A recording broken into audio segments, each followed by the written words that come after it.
Walang ginikilingan, walang pinoprotektahan, walang kasinungalingan, serbisyong totoo lang.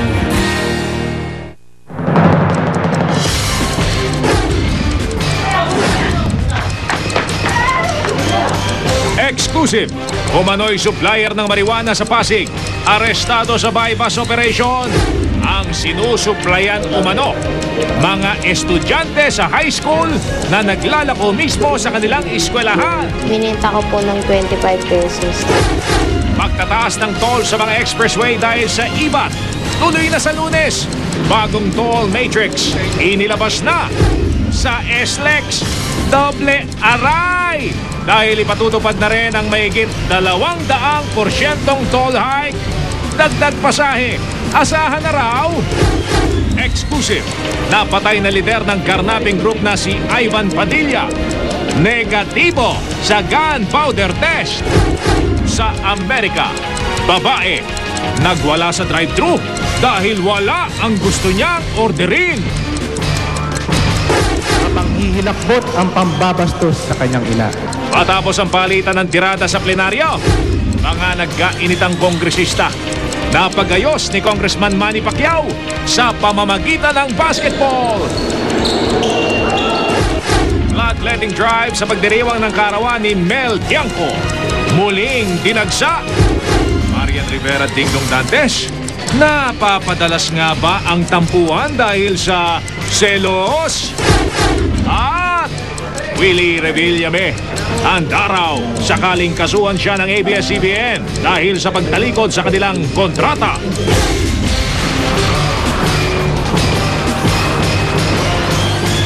Mula sa GMA Network Center, narito si Mel Tiangco, Mike Enriquez. Ito ang 24 Oras.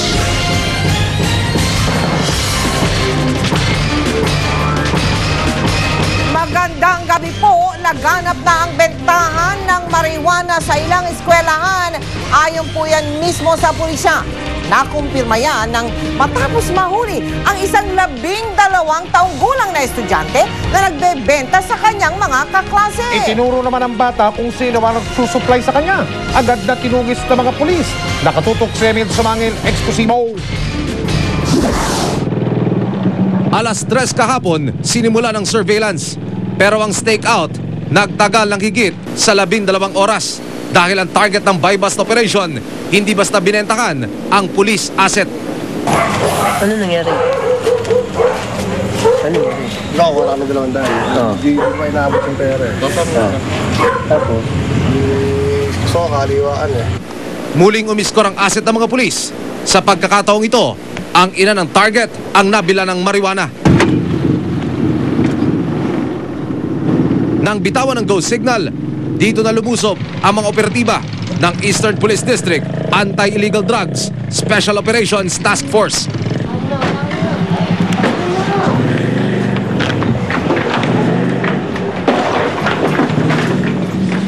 Pagdating sa target area, kapansin-pansing wala nang standby sa mga eskinita.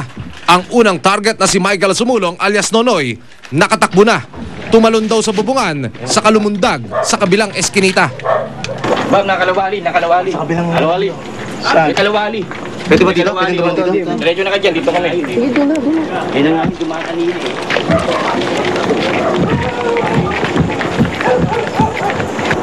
Pero tuluyan ang nakatakas. Ang ina ni alias Nonoy na si Marita na siyang nabilhan ng marijuana, inabutan ng mga pulis sa kalsada. Sinabi kong kunin na yan!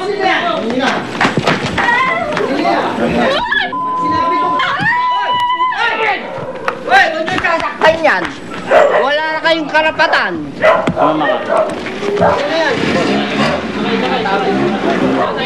Dami nyo! Puro kayo tulak eh. Kanina pa kayo eh. At sabi na Ginagago na kami. Gago kayo. Papaalis na kami sa area nang biglang huminto ang sasakyan ng mga pulis. Ituturo raw ni Marita kung nasaan ang mga marijuana. Ang mga ebidensya sa bahay ng pamangkin ng suspect nakita. Sa investigasyon, ang nakatakas ni si alias Nonoy, pati ang inang si Marita, ang nagsusupply daw ng marijuana sa ilang paaralan sa Pasig. Ang impormasyong ito ay mula sa 12 anyos na estudyanteng itatago natin sa pangalang Jackie. Suspindido si Jackie ngayon sa eskwela dahil nahuli siyang nagtutulak ng pinatuyong dahon ng marijuana sa loob mismo ng kanilang silid-aralan. Ayon sa first-year high school student, ang mag-inang sumulong ang nag-utos sa kanya para magtulak. 3 pang kaeskwela ni Jackie ang sumabit din sa kasong ito. Sila ay inimbestigahan at inamin ng mga bata na sila ay gumagamit. Hindi raw alam ni Jackie na bawal magbenta ng marijuana. Maganda rin daw ang kita kaya madali siyang nadala. Binenta ko po ng 25 pesos. Tapos binigay ko po sa kanya yung 20. Sa akin po yung 5 piso. Yun ang tubo? Opo. Ayon sa pulisya, ito ngayon ang lumalaganap na sistema sa ilang paaralan sa Kamaynilaan. Bata ang ginagamit na tulak para ma-penetrate ang mga eskwelahan. Madali po nilang makurap ang mga isipan ng mga kabataan. Wala pa kasi silang tinatawag natin yung tamang pag-iisip. Kasi minor nga eh. Madali nilang kumbaga ba mauto. Inamin ng ina ni Jackie, nagkulang siya para subaybayan ang anak. Pag-uwi ho niya ng mga 2:30 ng bahay, magbibihis lang yan, magpapalit ng damit, kakain, tapos aalis na po yan. Doon na nga ho yan pumupunta. Galamay man kung ituring ng mga pulis ang mga nahuli nilang suspect para sa kanila. Simula ito ng hakbang para matuldukan ang pagpasok ng illegal marijuana trade sa mga paaralan. Magmula sa pag-alis sa paaralan hanggang sa pag-uwi. Sino ang kanilang mga kabarkada, saan pumupunta, at ano yung interes ng mga bata. Yan, dapat maalarma sila kung halimbawa ang kanilang mga anak ay umuuwi na 10 oras ng gabi. Emil Sumangil, nakatutok, 24 oras. Inatasan ni PNP Chief Jesus Versosa ang pulisya na magsagawa ng mas malalim na investigasyon sa tangkang pagkidnap sa ama ng artistang si Sarah Geronimo. Pero ayon po sa suspect, hindi pangingidnap ang totoong pakay niya, kundi hold up lang. Nakatutok si Chino Gaston. Ang Quezon City Jail sa Kamuning ang maaring sunod na tutuluyan ng suspect na si Paulino Mercado kapag ibinabana ng Quezon City RTC ang commitment order laban kay Mercado na sinasabing nagtangkang dumukot sa ama ng singer-actress na si Sarah Geronimo. Hindi naniniwala ang mga investigador na may target pang ibang artista si Mercado. Ang mga nakuhang regalo sa sasakyan ng suspect na may mga pangalan ng ibang artista, gamit lamang daw para panlinlang sa mga gwardya ng ABS-CBN. Yung tungkol sa mga gifts, props lang ngayon.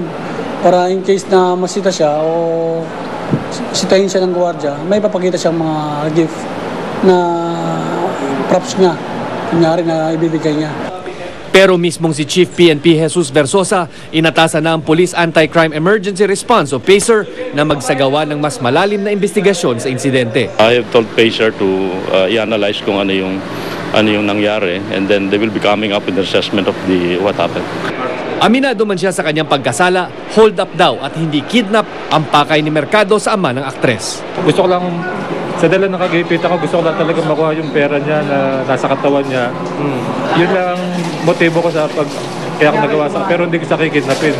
Dumating naman sa Station 10 kanina ang asawa, anak at kamag-anak ni Mercado. Ayon sa misis, problema raw sa utang, pang-tuition ng anak at pambayad sa Manpower Agency ang itinuturong dahilan sa pagkasala ng kanyang kabiyak. Hindi siya masamang tao actually.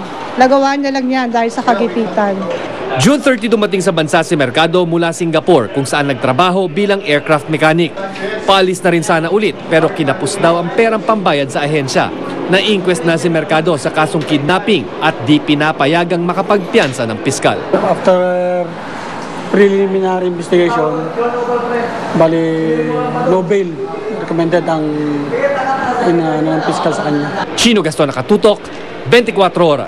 Nakaranas daw ng depresyon o matinding kalungkutan si Katrina Halili nang kumalat ang kanilang sex video ni Hayden Co. Jr. Yan ang testimonya ng psychiatrist ng NBI na sumalang siya sa witness stand kanina sa pagdinig ng kasong violation against women and children laban kay Co. Nakatutok si Lia Manyala. Adjustment disorder at depressed mood. Ito raw ang mga kondisyong na-diagnose ng Psychiatry Division ng NBI kay Katrina Halili matapos niyang malaman na kumalat ang sex video nila ni Hayden Co Jr. noong May 16 ng nakaraang taon. Si Dr. Romel Papa, head ng Psychiatrist Division ng NBI na personal na sumuri kay Halili noon, ang testigong iniharap ng kanyang abogado kanina. Bunsod ng kondisyong iyon, binigyan si Halili ng anti-anxiety medication. Pero sabi ng kampo ni Co, pabor sa kanila ang testimonya ng doktor.